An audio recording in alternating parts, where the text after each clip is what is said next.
Hello guys, good morning. Ayan guys, meron akong manok.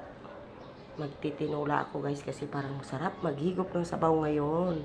Malamig-lamig kasi umaambon-ambon. Ayan na guys. At ang aking favorite na malunggay. Tanim ko yan guys. Yan na yung kanyang dahon. Nakuha ko na. Ayan siya guys. Tayo ay magtitinula na. Ayan na guys, nagisa na ako ng aking pangtinola. Yan. Hindi ako nagamit ng mantika guys kasi yung oil na lumabas dito sa mga manok na sinislice ko, siya lang yan ang nagbigay ng oil niya. Kaya ginisa ko na ang aking luya, sibuyas at saka bawang at saka kamatis. Ayan siya guys, lagyan natin siya maya lang ng sabaw. Okay, yan na guys. Luto na ang ating tinola. Napaka-yummy-yummy.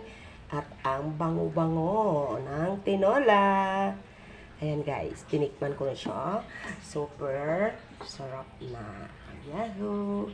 Kain na tayo at ang aking sinaing ay paluto na rin. O, 'di ba? Sabay sila. Kain na tayo, guys.